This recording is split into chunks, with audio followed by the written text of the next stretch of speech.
Colleagues, honourable members, social media has facilitated the sharing of information and greatly enhanced civil engagement and connectivity. At the same time, social media is vulnerable to abuse by malicious actors who misuse online platforms to spread misinformation and hateful and divisive content. Consumers of social media are increasingly using these platforms as their primary source of getting news. This inevitably means that social media platforms are practically becoming the most popular type of news media. As a result, their level of responsibility over the content which they distribute should increasingly accordingly. In fact, dominant social media companies hold considerable power over the flow of information and access to ideas online, given the vast quantities of content published on their platforms. The way in which social media companies have dealt with content issues on their platforms, especially around hate speech, has been of particular concern to many stakeholders. This is because the misuse of these platforms can have economic, psychological, and political impacts both online and offline, and can lead to discrimination and even violence. For example, amidst the COVID-19 crisis, it has become apparent that widespread fake news on the pandemic can seriously threaten public health. Fake news is not a new concept. Its dissemination thrives on the incomplete information models in society.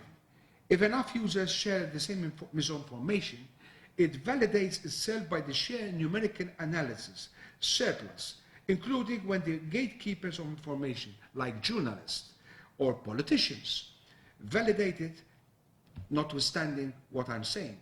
So, moreover, if there is a deficit of correct information due to a lack of successful transmission between the government, experts, and the media, the misinformation will thrive even further. The correct information fails to trickle down and will be then manipulated in the process, especially in the absence of fact-checking mediums or the consumer's inability to comprehend the consequences of that particular misinformation. So, solving the modern problem requires the creation of regulatory reforms that align the utility of social media platforms with the welfare of citizens while safeguarding the right of speech, free speech.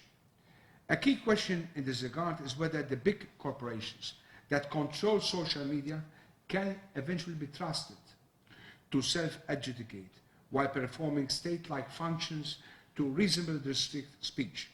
I argue that while these companies should take some responsibility over the content that is published on their platforms, the state needs to set up strategies to help them address fake news and hate speech by filtering certain types of content. This is a big challenge because under international standards on freedom of expression, it is very difficult to identify whether a specific message is unlawful hate speech and whether it should be legitimately prohibited or censored. Any restriction on freedom of expression, whatever the objection it seeks to achieve, raise a series of legal questions. So, in my opinion, a practical approach seems to be another system focusing on voluntary mechanisms, commitments of codes of conduct, and good practice. Evidence suggests that digital literacy campaigners fare best in combating online disinformation. When a problem is effectively managed through self-regulation, the need for state regulation could be delayed or decreased. However, the European Commission is planning to promise and to propose binding EU legislation on issues such as paid political advertising, algorithmic transparency, and electoral integrity. Will these reforms be enough? Well, only time will tell. But there needs to be continuous analysis of the effectiveness of these regulations on countering misinformation and hate speech to be able to determine the best practice. Thank you very much.